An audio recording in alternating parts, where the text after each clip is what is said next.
साथियों, आज महत्वपूर्ण मकसद के लिए प्रेस कॉन्फ्रेंस आयोजित की गई है।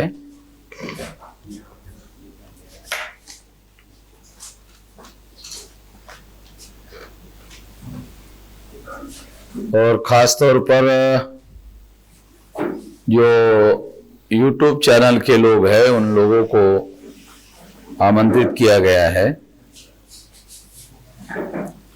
इस प्रेस कॉन्फ्रेंस में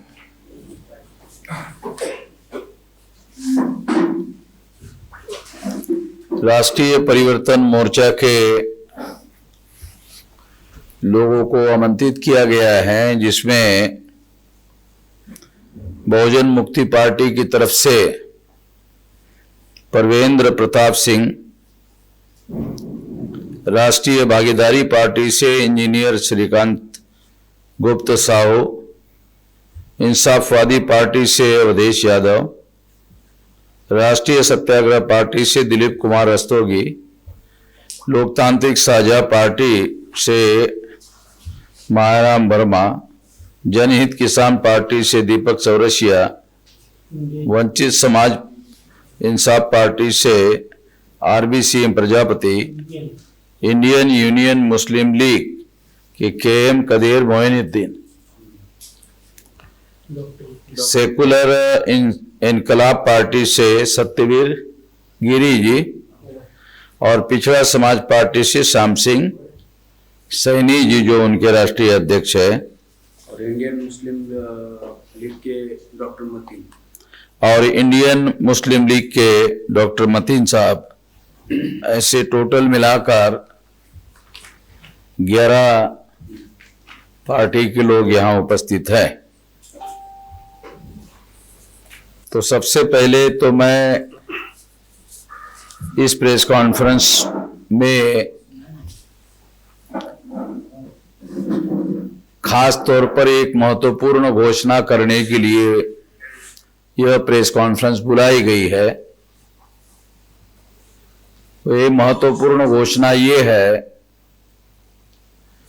कि हम लोगों ने 22 जनवरी 2022 को रेनासेंस होटल के अंदर जो प्रेस कॉन्फ्रेंस आयोजित की गई थी,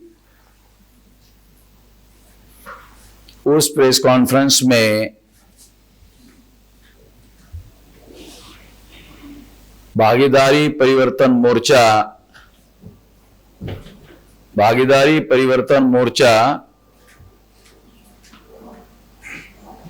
नाम का गठबंधन उत्तर प्रदेश के 2022 के चुनाव के लिए घोषित किया था।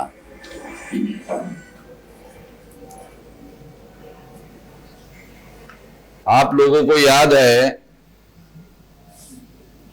कि उस समय हमने ये गठबंधन की घोषणा की थी। दूसरी एक महत्वपूर्ण बात की थी कि हम 403 विधानसभा में चुनाव लड़ेंगे, 380 सीटों पर हमारी सहमति हो गई है और 23 सीटों पर थोड़ा आपस में विवाद है। वो 3 दिन में उसका समाधान किया जाएगा, ऐसी घोषणा की गई थी। तो 22 तारीख से लेकर आज 4 फरवरी 2022 तक 23 सीटों के विवाद का समाधान नहीं हो सका, बल्कि 23 सीटों का समाधान करने के बजाय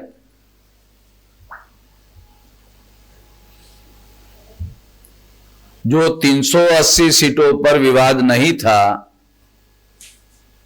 उन सीटों पर भी एमआईएम के द्वारा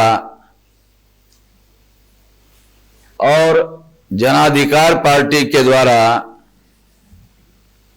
कैंडिडेट घोषित करने का सिलसिला जारी किया गया था।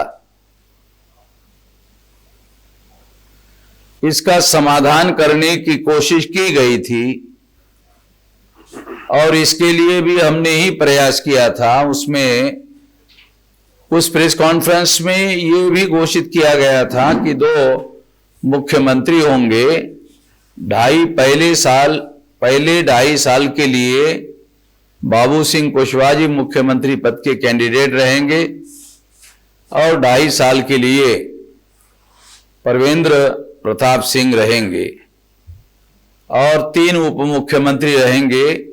उसमें एक मुख्यमंत्री एमआईएम का शौकत अली रहेंगे, दूसरा अति पिछड़े वर्ग की तरफ से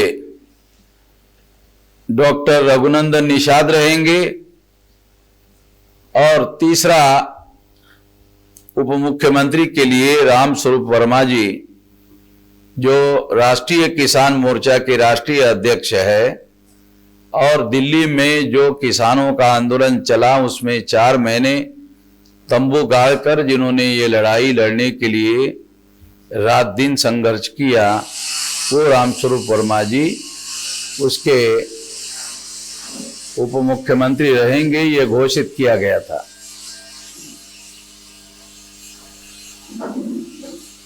तो विवादित सीटों का समाधान होना चाहिए था,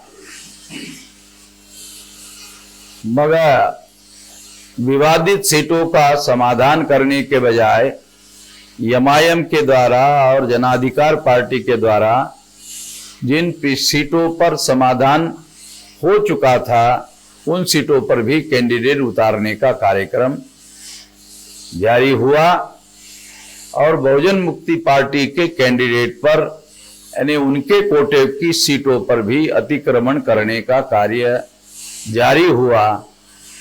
उसके बाद हम लोगों के द्वारा इसका समाधान करने के लिए पहल की गई, तो पहल वास्तव में इसके कन्वेनर बाबू सिंह कुशवाहा जी को करना चाहिए था, मगर उनके द्वारा नहीं किया गया और अंतिमता आज हम लोगों को बहुत दुख के साथ ये कहना पड़ रहा है कि इसकी वजह से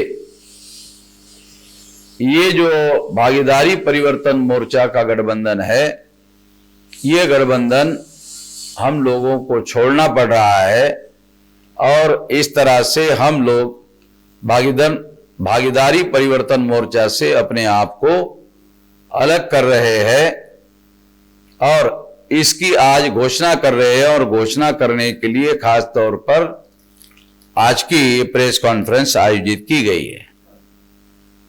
इस प्रेस कॉन्फ्रेंस का दूसरा बड़ा मकसद ये है कि हम शुरू से उत्तर प्रदेश के चुनाव में बीजेपी को परास्त करने के लिए अकेले समाजवादी पार्टी सक्षम नहीं है।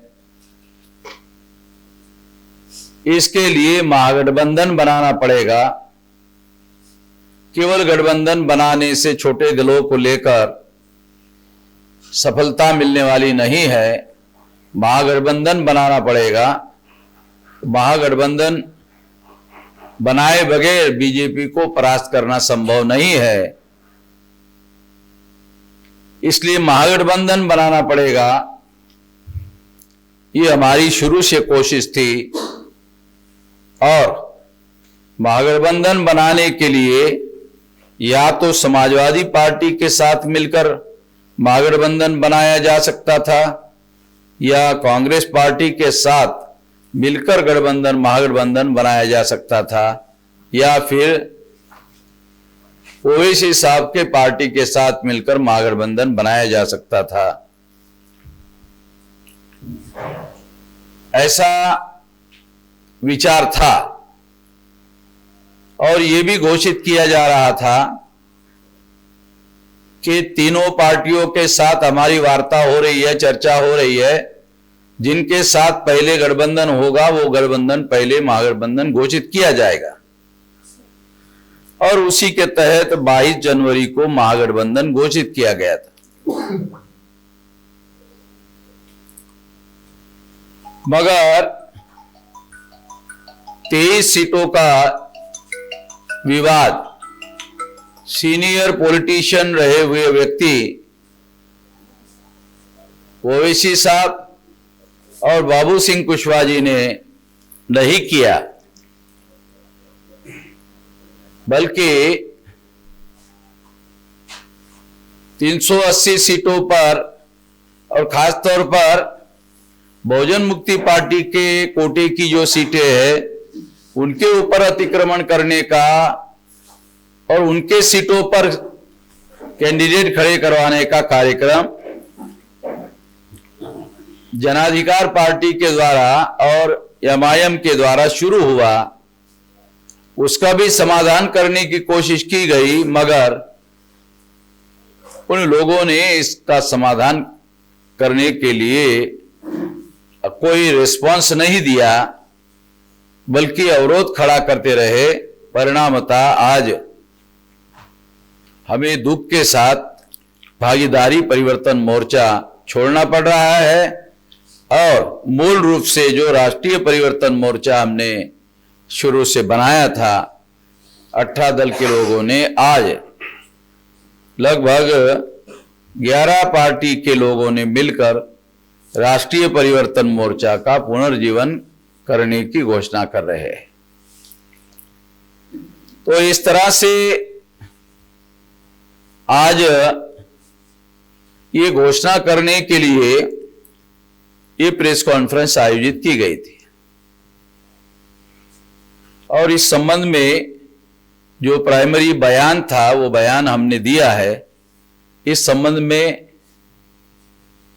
एक और बात भी मैं बताना चाहता हूं कि अब हम लोग राष्ट्रीय परिवर्तन मोर्चा के द्वारा उत्तर प्रदेश के चुनाव में चुनाव लड़ेंगे।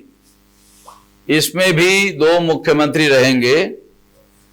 अब पहले चरण के पहले 2.5 साल के लिए माननीय प्रवेंद्र प्रताप जी मुख्यमंत्री रहेंगे और दूसरे चरण के लिए 2.5 साल के लिए रामस्वरूप वर्मा जी जो राष्ट्रीय किसान मोर्चा के राष्ट्रीय अध्यक्ष है और दिल्ली में 4 महीना टेंट गाड़ के जिन्होंने ये लड़ाई लड़ी, वो दूसरे 2.5 साल के लिए मुख्यमंत्री रहेंगे।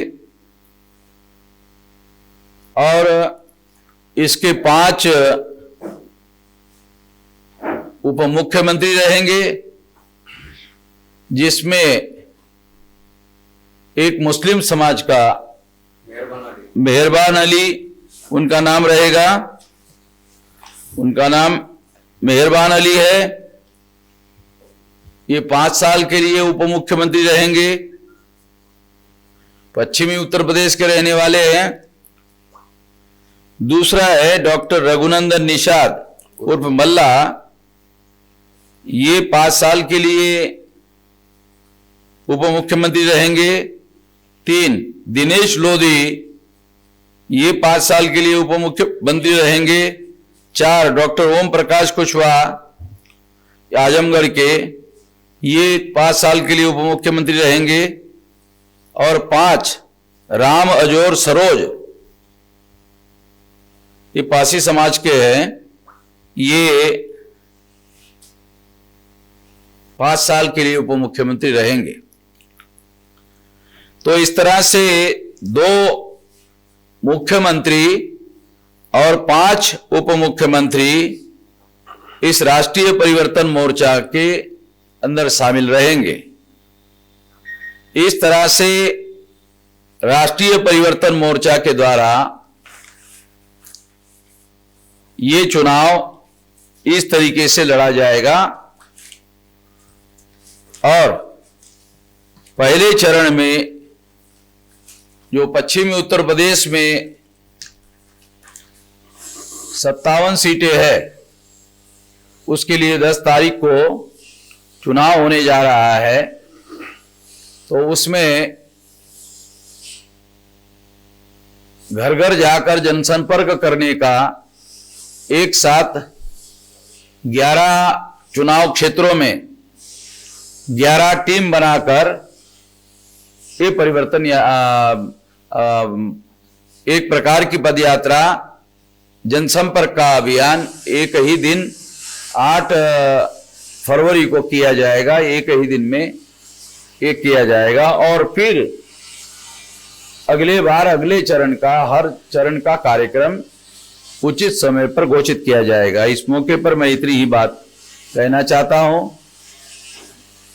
इस संबंध में आप लोगों के कुछ सवाल हो सकते हैं, तो मैं वो सवाल जवाब जो है जो प्रेस कॉन्फ्रेंस के लिए आपने किया था और प्रेस कॉन्फ्रेंस में कहा था कि सीटें जो बंटवारा है सभी ने समान किया है और कुछ सीटें हैं जिसके ऊपर कुछ बातें चल रही थी, तो इसके लिए पहल कहाँ से नहीं हुई? ये पहल जनाधिकार पार्टी और एमआईएम के द्वारा पहल होनी चाहिए थी, क्योंकि उनके द्वारा ही उन सीटों पर विवाद था, मगर उनके द्वारा पहल नहीं की गई और इस वजह से वो मामला हल नहीं हुआ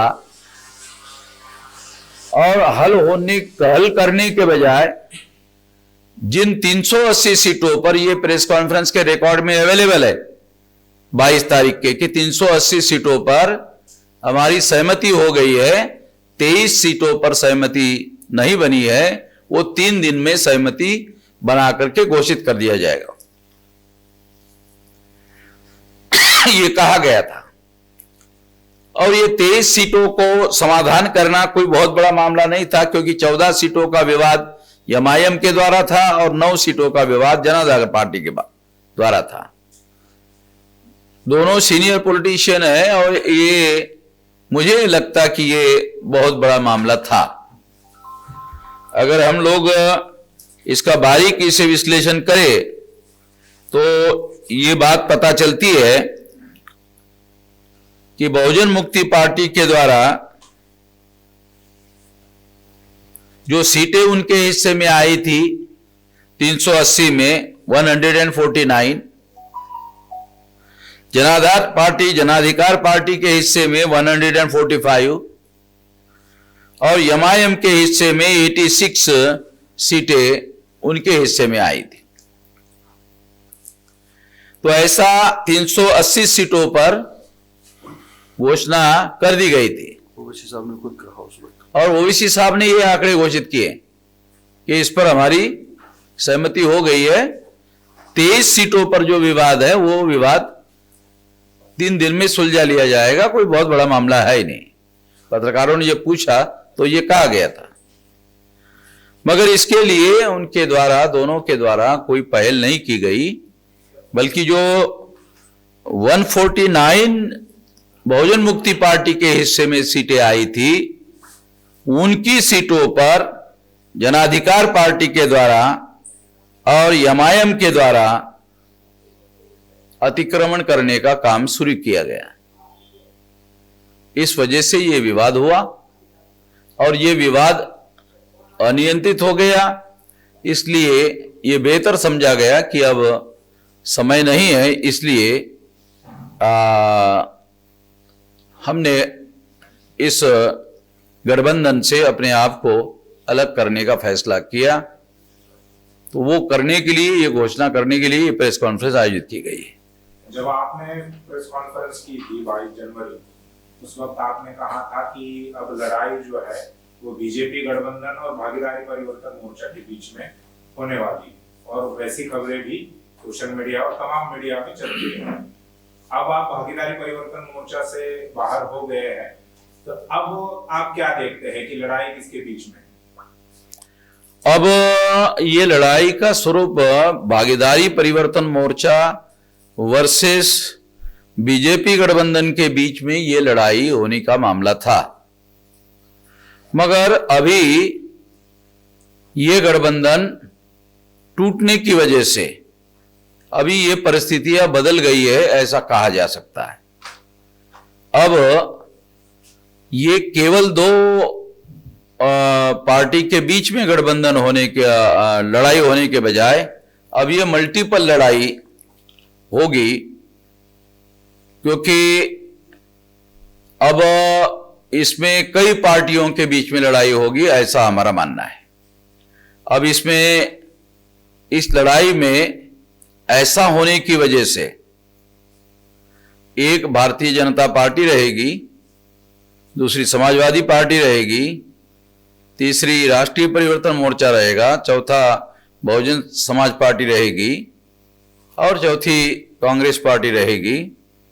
वो इस लड़ाई में चुनाव में है, बहुत वैसा होने की संभावना नहीं है। पिछले चुनाव में उनको 6% वोट पड़े थे, तो अभी भी उसमें कोई खास प्रोग्रेस होता हुआ दिखाई नहीं दे रहा है। तो ये अभी मल्टी कॉर्नर चुनाव होगा, ऐसा मेरा मानना है। भागीदारी परिवर्तन मोर्चा बनने के बाद जो खबरें चल रही थी उसमें ये भी कहा जा रहा था कि इलेक्शन के बाद जो रिजल्ट है वो किसी एक पार्टी को या किसी एक गठबंधन को बहुमत नहीं मिलेगा, ये हंग असेंबली भी हो सकती है और उसमें आपका बहुत बड़ा रोल होने वाला था। लेकिन चूंकि अब भागीदारी परिवर्तन मोर्चा से आप अलग हो गए हैं, तो क्या हंग असेंबली आती भी है, जैसा आपने कहा हाँ। कॉर्नर है, तो पोस्ट इलेक्शन अलायंस के बारे में कुछ आपने सोचा है या ऐसी कुछ बात बन सकती है? पोस्ट इलेक्शन के बारे में भी हम लोगों ने ये सोचा कि अभी भी मैं ये मानता हूं कि हंग असेंबली ही आनी चाहिए और इसके लिए हम रणनीति बनाकर काम करेंगे। पूर्ण बहुमत वाली सरकार, वैसे ही काशीराम जी के समय में आप जानते हैं कि मजबूत सरकार से ज्यादा बेहतर सरकार, मजबूर सरकार हमारे लोगों के लिए होती है, वंचितों के लिए, मजलूमों के लिए होती है। हम इस रणनीति पर काम करेंगे। अभी आपने ये भी कहा शुरू से, जब से आप लगातार उत्तर प्रदेश में आ रहे हैं, 9 अक्टूबर से लेकर अगर बात करें, तब आपने ये कहा है कि महागठबंधन बनाए बगैर बीजेपी को हराया नहीं जा सकता। अब महागठबंधन जो आप कोशिश कर रहे थे वो अभी नहीं बना है या आप अलग हो गए हैं, तब बीजेपी को कैसे हराया जा सकता है या कैसे रोका जा सकता है? अभी बीजेपी को रोकने के लिए कोई नई रणनीति बनानी होगी और उस रणनीति को बनाने के लिए अभी भी हम लोग कोशिश करेंगे। और उस कोशिश के लिए एक विकल्प ये है कि हम अपने राष्ट्रीय परिवर्तन मोर्चा के दरवाजे अभी भी हम खुले रख रहे हैं और हो सकता है कि इसमें कोई और महत्वपूर्ण दल जो है इसमें शामिल हो जाए, क्योंकि परिस्थितियां समाजवादी पार्टी के तरफ भी जो गठबंधन की जो खबरें आ रही है वो भी कोई बहुत सेटिस्फैक्टरी खबरें नहीं है, तो ये भी हो सकता है। इसके लिए दरवाजे हमने खुले रखे हुए हैं। सब जैसे आपने बताया कि सपा में अभी भी गठबंधन को लेकर के मामला चल रहा है, आज की खबरें हैं। ऐसे में अगर जो कृष्णा पटेल के जो पार्टी के लोग हैं वो अगर आपसे संपर्क कर रहे हैं तो उस पर आपका क्या है? नहीं, केवल कृष्णा पटेल के ही लोग नहीं है, बल्कि और भी लोग हैं उसमें। कम से कम 2-3 दल, रालोद छोड़कर और 2-3 दल जो है वो, उनका सीटों का विवाद चल रहा है और वो विवाद जो है उसका समाधान उधर भी होता हुआ दिख नहीं रहा है। तो कोई न कोई प्रयास होगा और उस प्रयास को, इसी बात को ध्यान में रखते हुए हम लोगों ने हमारे जो राष्ट्रीय परिवर्तन मोर्चा की जो दरवाजे है वो खुले हैं। इस वक्त कल आपका लाइव प्रोग्राम चल रहा था, उस वक्त काफी आपको मैसेज भी आए थे, उसमें से एक मैसेज ऐसा भी लोग आ रहा था कि आपने जो है चंद्रशेखर से संपर्क करना चाहिए और उन्होंने आपसे संपर्क करना चाहिए, इसके बारे में? हमने इसके बारे में अपने दरवाजे खुले रखने की वजह से जो भी पार्टी के लोग हमारे साथ संपर्क करते हैं, आने वाले समय में उनके साथ हम डायलॉग करेंगे। लेकिन पहल क्या आपके द्वारा की जाएगी? हम लोग भी आवश्यकता के अनुसार पहल करेंगे और दूसरे लोगों को भी अपील करते हैं कि ऐसी जरूरत अगर लगती है उनको तो वो भी पहल करें। ये भागीदारी परिवर्तन मोर्चा टूटने से क्या आपको ऐसा लगता है कि नुकसान होगा आपका भी और जिनके साथ आप थे उनका भी? स्वाभाविक रूप से इसका भागीदारी परिवर्तन मोर्चा में शामिल सभी दलों को नुकसान होगा। तो भागीदारी परिवर्तन मोर्चा का रहने से सभी का फायदा होता और इसके टूटने से सभी का नुकसान होगा। तो आप इस नुकसान को भरने के लिए यानी आप क्या ये राष्ट्रीय परिवर्तन मोर्चा दोबारा पुनर्जीवित करना, ये उपाय हमने ढूंढ लिया है। अभी आपके साथ में कितने दल हैं? अभी हमारे पास 11 दल हमारे पास है। इसके नाम हमने घोषित किए हैं पहले ही, आपके आने के पहले घोषित किए हैं। टोटल 11 दल है और इस 11 दल के अलावा वामसिप, भारत मुक्ति मोर्चा, बहुजन क्रांति मोर्चा, ये तो राजनीतिक दल है नहीं। ये जो इसकी सामाजिक शक्ति है, इस सामाजिक शक्ति का एक अलग शक्ति के तौर पर उपयोग और प्रयोग किया जाएगा। और हमारे 18 मंडल के लोगों को हमने इस काम पर भी लगाया कि जो सामाजिक संगठन है उनको भी इसके साथ जोड़ा जाए, इस आंदोलन के साथ जोड़ा जाए। क्योंकि मूलतः एक बात मैं खास तौर पर आपको बताना चाहता हूं कि हमारे सामने, मैं तो किसी राजनीतिक पार्टी का सदस्य नहीं हूं, तो राजनीतिक हस्तक्षेप करने के लिए ये काम मैंने शुरू किया। इसके पीछे हमारे वंचित मजलूम समाज के लोगों को शासन करने वाली जमात बनाना मकसद है। तो ये जो मकसद के लिए हमने हस्तक्षेप करने का काम शुरू किया, ये हस्तक्षेप करने का काम पूरा करने के लिए ही हमारे सामाजिक संगठन, दूसरे सामाजिक संगठन भी इसमें जुटेंगे। इसके लिए जोड़ने का भी एक अभियान अलग से चलाया जा रहा है ताकि एक शक्ति जो है बनाई जा सके। इसके अलावा एक महत्वपूर्ण बात मैं बताना चाहता हूं, हम लोग मूलतः आंदोलनकर्ता लोग हैं। केवल चुनाव लड़ना ही हमारा मकसद नहीं है, हमारा एक मकसद आंदोलन करना भी है। और 2 बार हम भारत बंद कर चुके हैं, वो आंदोलन हमारा चुनाव के बाद भी जारी रहेगा। मुख्य कार्य हमारा चुनाव नहीं है, आंदोलन करना भी हमारा मूल मकसद है। ये काम हमारा जारी रहेगा। आपने भागीदारी परिवर्तन मोर्चा से अलग होने के लिए जो कारण आपने बताए, 2-3 प्रकार के कारण आपने बताए, उसमें क्या पहले ही गठबंधन होने से पहले इन बातों को डिसाइड किया गया था? जैसे आपने कहा कि ब्राह्मण को हिमायत के द्वारा टिकट देना, क्या ये बात पहले ही तय हुई थी, या लोक संख्या के अनुपात में हिस्सेदारी देना, ये बात पहले तय हुई थी या नहीं? ये स्वाभाविक रूप से जो भागीदारी शब्द का सिद्धांत जो है बाबू सिंह जी के द्वारा इसमें जोड़ा गया, तो जिन समाज को भागीदारी नहीं मिली उस समाज को भागीदारी मिलनी चाहिए। और एमआईएम के द्वारा मुस्लिम समाज के भागीदारी का मसला उठाया जा रहा था, वो गलत बात नहीं है।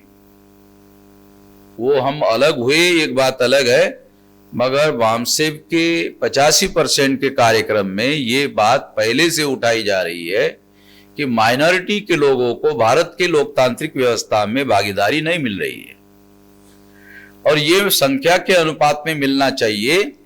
ये बात हम पहले से उठाए रहते हैं। तो एमआईएम के द्वारा उठाया जा रहा था तो हम इसे गलत नहीं मानते थे, ये बात सही मान रहे थे। भागीदारी में ब्राह्मणों को भागीदारी देने का मामला शामिल नहीं होता सिद्धांततः। ये किसी को भी समझाने की जरूरत नहीं है, समझाने के बाद समझ में आएगा। मौलिक बात है, वंचित, मजलूम और पिछड़े लोगों को ही भागीदारी नहीं मिली। जिनको भागीदारी नहीं मिली उनको भागीदारी दिलवाने का मामला था और ये प्रेस कॉन्फ्रेंस में भी कहा गया था। ईडब्ल्यूएस जो दिया गया है, भारत सरकार ये मानती है कि सवर्ण जो है इसमें ब्राह्मण, सुप्रीम कोर्ट में चैलेंज किया गया है, उस पर अभी तक कोई निर्णय सुप्रीम कोर्ट ने नहीं दिया है। और वो चूंकि पहले से ही जो ब्राह्मण, क्षत्रिय, वैश्य वो जो लोग हैं उन लोगों का 80% हिस्सा है प्रशासन में, और 80% जिनका हिस्सा है वो संख्या उनकी 20% होती है। 20% लोगों का हिस्सा 80% है, यानी वो और रिप्रेजेंटेशन है, अतिरिक्त रिप्रेजेंटेशन है, दूसरों के लोगों के, वंचित लोगों के अधिकारों पर अतिक्रमण है। ये प्रकार का काम करने वाले सभी लोग ये मानते हैं, भागीदारी में शामिल हुए लोग भी मानते हैं, और इसी वजह से भागीदारी का सिद्धांत जो है उठाया गया। तो भागीदारी जिन लोगों को 80% है, 20% संख्या वालों को 80% है, तो 60% तो उन्होंने दूसरों के अधिकारों पर अतिक्रमण किया, उनको हमारे तरफ से भागीदारी देने का मामला सिद्धांत में नहीं आता है, और यह समझाने की जरूरत है, ऐसा लगता नहीं किसी को। और भी दूसरी बात, एमआईएम के द्वारा हैदराबाद में या तेलंगाना में चुनाव लड़ा, उसमें उन्होंने इन लोगों को सीटें दी है, ऐसा कोई उदाहरण उपलब्ध नहीं है। बिहार में उन्होंने चुनाव लड़ा, बिहार में, बंगाल में इन लोगों को उन्होंने कोई सीटें दी, ऐसा भी कोई उदाहरण उपलब्ध नहीं है। तो उत्तर प्रदेश में ये एकाएक कैसे एलिमेंट आ गया, ये बगैर सोचे समझे तो नहीं आया, ये एक विचार करने वाली बात है, क्योंकि इसके पहले कभी आया नहीं। जनाधिकार पार्टी के द्वारा भी इसके पहले किसी ब्राह्मण को टिकट दे करके चुनाव लड़वाया गया, ऐसा कोई उदाहरण नहीं है। जनाधिकार पार्टी में जिस जाति समूह के लोग लड़ते हैं वही लड़ने के लिए तैयार नहीं होते हैं, तो दूसरे लोगों के लड़ने का सवाल ही आता नहीं है। ये तो गठबंधन बनने की वजह से दूसरे लोगों को भी लगता है कि इसमें सीट लेकर के हम लोग चुनाव लड़ भी सकते हैं और जीत भी सकते हैं, यानी जीतने की संभावना ये गठबंधन बनाने की वजह से पैदा हुई। आप पहले समाजवादी पार्टी और कांग्रेस के साथ में गठबंधन के लिए चर्चा कर रहे थे, जैसा आपने बताया, तो पहले से ही निर्धारित है कि ब्राह्मणों को टिकट देने वाले हैं, और आपने इस गठबंधन से बाहर निकलने के लिए ये कारण बताया कि एमआईएम ने ब्राह्मण को टिकट दिया। निश्चित रूप से पार्टी के साथ में गठबंधन की चर्चा ही क्यों कर रहे हैं? समाजवादी पार्टी के साथ हम लोग गठबंधन कर रहे थे, और जब बातचीत करने के लिए गए थे तो उस समय भी अखिलेश यादव के द्वारा हमको ये कहा था कि बाबू साहब हमको वोट कहां देते हैं, लेकिन वो टिकट तो दे देते हैं। वो टिकट देते हैं। तो हमने कहा जब आप बाबू साहब या पंडित जी खड़ा रहते हैं तो वो लोग वोट देते हैं। तो उन्होंने कहा कि नहीं नहीं, जीतने वाला हो तो ही देते हैं, तो वो भी उसके बारे में सतर्क है, ऐसा नहीं कि सतर्क नहीं है, उनको भी अनुभव है। लेकिन क्या अगर उनके साथ में आपका गठबंधन हो जाता और उन्होंने ब्राह्मणों को टिकट दिया होता, जो कि वो देने ही वाले थे, हाँ, तो क्या आप उस वक्त भी उस गठबंधन से बाहर हो जाते? नहीं, हमने तो उनको प्रपोजल दिया था कि आपके पिताश्री को जो फार्मूला बताया गया था और हम आपको टिकट मांगने के लिए नहीं आए हैं, उस गठबंधन का पुनर्जीवन करने के लिए हमारा प्रस्ताव है। यानी हम गठबंधन का प्रस्ताव लेकर आए हैं। यदि हमारा गठबंधन वो पुराना होता है तो पुरानी बातें सारी उसमें शामिल है, जो आप सवाल पूछ रहे हैं वो भी उसमें शामिल है। वो गठबंधन का प्रस्ताव हमने उनको दिया था। उस गठबंधन में जो भी चीजें शामिल थी, जैसे मुख्यमंत्री पद समाजवादी पार्टी का होगा, 60% सीटें होगी, और कौन से लोगों को रिप्रेजेंटेशन दिया जाना चाहिए वो भी उसमें शामिल था। क्योंकि समाजवादी मुलायम सिंह यादव जी, ये चंद्रशेखर जो समाजवादी पार्टी चला रहे थे उसमें शामिल थे। तो काशीराम जी ने सबसे पहले मुलायम सिंह जी को ये शर्त रखी कि पहले तो आप चंद्रशेखर जी की पार्टी छोड़ करके आओ, उसके बाद मैं सोचूंगा। तो उन्होंने फिर चंद्रशेखर की पार्टी छोड़ी, अपनी समाजवादी पार्टी बनाई, और फिर उसके बाद चर्चा करने के लिए गए। ये रिकॉर्डेड बातें हैं। तो हमने तो इनको प्रस्ताव दिया था वो गठबंधन का, मगर हम समाजवादी पार्टी के साथ और कांग्रेस के साथ जो वार्ता कर रहे थे, वो वार्ता करने का मुख्य मकसद ये था कि हमने एक लक्ष्य निर्धारित किया था, बीजेपी को उत्तर प्रदेश में परास्त करना। तो हमने ये सोचा कि क्या हम अकेले बीजेपी को परास्त कर सकते हैं? नहीं कर सकते हैं। तो रणनीति के तहत हम समाजवादी पार्टी के साथ में या कांग्रेस के साथ में गठबंधन चाहते थे, और फिर वो किसको सीटें देते हैं, क्या देते हैं, वो रणनीति का मामला बीजेपी को परास्त करने के लिए शामिल माना जाता। वो जर तर का मामला है, इफ्स एंड बट्स का मामला है। तो लक्ष्य को ध्यान में रखते हुए, ऑब्जेक्टिव को ध्यान में रखते हुए कि बीजेपी को परास्त करना है, इसलिए हमें महागठबंधन बनाना है। अगर बीजेपी को परास्त करने का लक्ष्य नहीं है तो फिर ये महागठबंधन बनाने की जरूरत प्राथमिकता में नहीं आती, और फिर ऐसा करने की जरूरत नहीं पड़ती।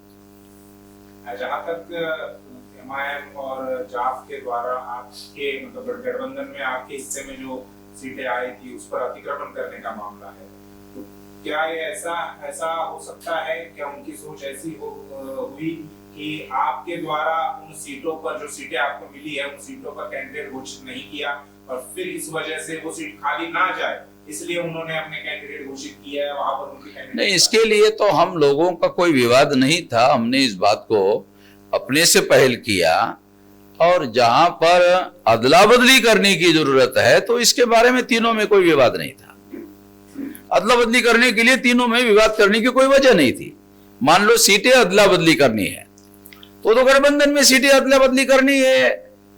सीटों का जो गठबंधन का जो मकसद है उसके लिए ये मुफीद पॉलिसी है, फायदे की पॉलिसी है। ये गलत है ऐसा नहीं माना जा सकता, ना हमने माना। मगर जो हमारे हिस्से में आई हुई सीटें थी उन पर भी परस्पर घोषित करने का कार्यक्रम चलाया गया। ये जो प्रवेंद्र प्रसाद है, मुख्यतः ये विकास चौधरी और अनिल माने, ये इस मुद्दे पर चर्चा करने के लिए लगाए गए थे, और लगभग 10 राउंड तक बातें हुई, मगर वो मामला हल नहीं हुआ। लगातार डेली कोशिश करते थे और रात में 11-11 बजे तक कोशिश होती रही, मगर वो मामला हल नहीं हुआ। आगे अब आपका क्या प्लानिंग है? जैसे आगे राष्ट्रीय परिवर्तन मोर्चा को हम पुनर्जीवित करने का ऐलान कर रहे हैं और उसके दरवाजे खुले रख रहे हैं, और उसमें जो भी छोटे मध्यम दल है वो आना चाहते हैं। प्रचार का क्या प्लान? प्रचार के लिए अभी पहले चरण का चुनाव 8 तारीख को है, 10 तारीख को है। 8 तारीख को 5 बजे प्रचार समाप्त हो जाएगा। तो घर घर जाकर प्रचार करने के लिए लगभग 10-11 टीम बनाई गई है। वो 8 तारीख को वो टीम एक ही दिन 11 टीम जाकर के काम करेगी। एक ही दिन में 11 बजे से लेकर शाम के 4 बजे तक वो काम करेगी। आखिरी सवाल ये है कि जैसे सामाजिक जो आंदोलन है या सामाजिक आंदोलन की सफलता, उसका परिणाम राजनीति पर होता है, राजनीतिक आंदोलन या राजनीति की सफलता का परिणाम समाज पर होता है। तो अभी जैसा आपने कहा कि भागीदारी परिवर्तन मोर्चा टूटने से तीनों दलों को नुकसान होगा, जिसमें आपका भी दल है। आप एक सामाजिक आंदोलन भी चला रहे हैं, सामाजिक संगठन भी चला रहे हैं, तो क्या इस राजनीतिक नुकसान का असर आपके सामाजिक आंदोलन पर होगा, या आपको उसे किस प्रकार से? हमें ऐसा नहीं लगता है, बल्कि हमारे पास 2 विकल्प है। एक राजनीतिक हस्तक्षेप का, नहीं, हम लोगों ने 3 रास्ते तय किए। सुप्रीम कोर्ट में कुछ मौलिक मुद्दे लेकर जाके लड़ाई लड़ने का, ये संवैधानिक दायरे में। एक है राष्ट्रीय स्तर पर जन आंदोलन करने का, और एक है राजनीतिक हस्तक्षेप करने का। ये तीनों रास्ते हमने संविधान के दायरे में डिसाइड किए हैं। ये संविधान विरोधी नहीं है, ये तीनों दायरे। तो हमारे पास 3 विकल्प है, केवल राजनीतिक हस्तक्षेप विकल्प नहीं है। मैं किसी राजनीतिक दल का सदस्य नहीं हूं, इसलिए कह रहा हूं कि ये जो हमारा आंदोलन चल रहा है वो आंदोलन केवल डिमांड करने के लिए ही नहीं चलाया जा रहा है, ये समाज डिमांड करने वाला, कमांड करने वाला भी बने, ताकि वो शासनकर्ता जमात बने, इसके लिए भी ये आंदोलन चलाया जा रहा है। तो इसके लिए राजनीतिक हस्तक्षेप नहीं करेंगे तो कमांड कैसे करेंगे? कमांड करने के लिए ये शुरू किया गया है। और तो हमारे पास एक ही विकल्प नहीं है। चुनाव 5 साल में हर साल आते हैं, ये संवैधानिक बाध्यता है, तो हमारा आंदोलन भी चलता रहेगा और हमारा राजनीतिक हस्तक्षेप का और सुप्रीम कोर्ट में लड़ाई लड़ने का काम भी जारी रहेगा। तो मेरा यकीन है आने वाले 10 साल में, इसके पहले अगर उदाहरण दिया जाए, गांधी ने आजादी का आंदोलन चलाया तो 1947 में जवाहरलाल जी उस आंदोलन की वजह से प्रधानमंत्री बने। आसाम में वहां के स्टूडेंट ने आंदोलन चलाया तो प्रफुल्ल कुमार मोहंता उस आंदोलन की बदौलत मुख्यमंत्री बने। दिल्ली में केजरीवाल ने आंदोलन चलाया भ्रष्टाचार के विरोध में, तो उसके बदौलत केजरीवाल मुख्यमंत्री बने। तो हम लोग आने वाले समय में 10 साल जो राष्ट्रव्यापी आंदोलन चलाने का कार्यक्रम हम बना रहे हैं, तो ये एक दिन ऐसे आएगा कि जिन लोगों के लिए हम ये आंदोलन चला रहे हैं वो हर आदमी को, क्योंकि मीडिया हमारी बात, हमारी खबरें लोगों तक नहीं लेके जाती है, तो हमारे आंदोलन की बदौलत हर आदमी को जानकारी हो जाएगी, और जिस हो जाएगी तब हर आदमी को लगेगा, हर वंचित को लगेगा कि उनकी लड़ाई हम लड़ रहे हैं, तो वो हमारे साथ जुड़ेगा और हमारे इस राजनीतिक हस्तक्षेप में भी मदद करेगा। हमारा यकीन है, क्योंकि वो इस इतिहास का उदाहरण भी है। धन्यवाद। चलिए,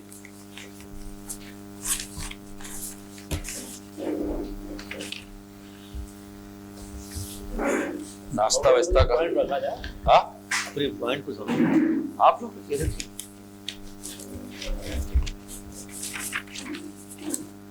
जो राष्ट्रीय परिवर्तन मोर्चा के जो दूसरे दल है, दूसरे दल है, वो लोग भी यहाँ उपस्थित है। उन लोग